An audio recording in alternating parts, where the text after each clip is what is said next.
Hey everybody, I'm Rob, and today we're going to take a look at the Fuji XF 23mm f1.4. So this was Fuji's original 35mm equivalent prime lens. It's got an f1.4 to f16 aperture, so it's pretty fast. And up until maybe this past month, it was Fuji's only 35mm equivalent lens, but they just released a new 23mm prime, which we'll talk about in a second.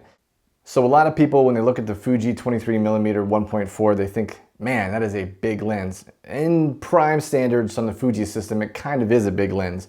So here's what the 23mm f1.4 looks like up against the 56mm f1.2. These two primes are probably some of the heftiest ones out there in the shorter range. You know, you get to the 90mm and that's even heavier. You know, just a lot of glass inside of that one in particular.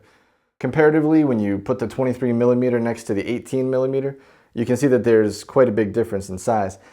But the coolest thing about the Fuji 23mm f1.4 is that it has this focus clutch ring. So when you pull the focus clutch down, it actually gives you a distance scale, and you've got a manual focus. And the best part about it is it's got hard stops on it.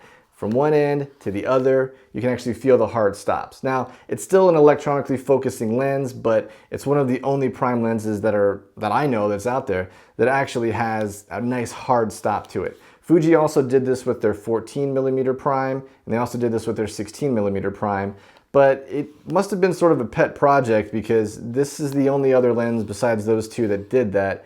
And in a lot of prime releases since then, they've moved away from something like this to something much smaller. Now, like I mentioned before, this is their 35mm prime equivalent, so it's an ideal focal length for street photographers and also for wedding photographers. That's probably the biggest advantage of this lens right now, even though it is somewhat heftier in size and weight compared to some of the other Fuji primes out there. It is very fast at f1.4. The XF 23mm has an internal coreless motor, so the focusing is very fast, it's very quiet.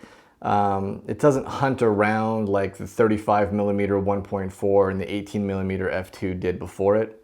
The focus ring feels good, you know, I mean, as best as it can. Like I said, it still does transmit the electronic signal, so if you're using the 23mm and you're doing video, for example, if you try to just do manual focusing on it, you're going to hear the da-da-da-da-da of the signal being sent. So I wouldn't consider this really a video lens. Again, this is probably something best for street photographers or wedding photographers if you need that really fast f1.4 aperture. That being said, it is so cool that you actually have a depth of field scale on this. I mean, I really applaud Fuji for going for it and putting that on some of these earlier prime lenses like they did. I like that they went for it, like I said. I like that they at least have some kind of indicators on there for length. I like that you can do some zone focusing with it. But like I said, you know, the manual focus clutch is kind of the reason why I think this lens is so big.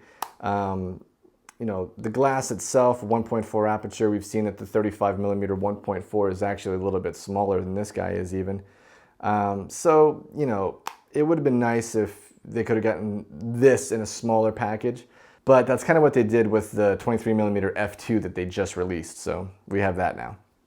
One of the gotchas about this lens, though, is that it's $899 US regularly. You know, you can find it for $649 US on sale and probably even cheaper on some of the used markets.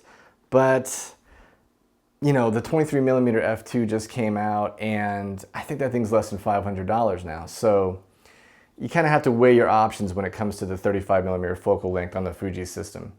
On the one hand, you've got your X100 series, which a lot of people flock to, the X100S and the X100T. Those both have 23mm built-in f2 lenses, so that's your 35mm focal length right there. You have the 23mm f1.4, which is a great lens, but it does have the heft. If you need the f1.4 aperture, you need that speed, it's got it, it's there. Although, if you're a street photographer, again, that 23mm f2 just came out. It's cheaper than the f1.4, goes to f2, so it is relatively fast in today's standards, and it's much cheaper. All that being said, the XF 23mm f1.4 is a great lens. You know, it has a little brother now, but that doesn't mean that it's obsolete. If you can get it on the used market, you can probably score a really good deal for it. There's probably a lot of people that have flocked over to the f2 version, so if you're in the need for an f1.4, like I said, if you're a wedding photographer, you might be able to find a good one on the used market right now. So just a quick note about the lens hood that's supplied with the 23mm f1.4. A lot of people don't like this plastic tulip-shaped lens hood that Fuji supplies because it does add quite a bit of length to the lens. Now there is this aftermarket lens hood that you can get. It's a 62mm thread, just like the lens itself. And as you can see here, it gives you a pretty adequate amount of protection and not a lot of length to the lens. So if you're a lens hood shooter, you might want to consider this aftermarket lens hood, and I'll try to leave a link below. Alright, so let's do a few pros and cons of the Fuji 23mm f1.4. First, the pros. It's got fast internal autofocus, a bright f1.4 aperture, a manual focus ring with hard stops, a depth of field scale, and it's sharp across the board. From wide open to stop down, it's a solid performer on image quality, but then again, most Fuji primes are really, really good performers. And now for the cons. Compared to the other primes in the Fuji lineup, it's definitely a larger lens.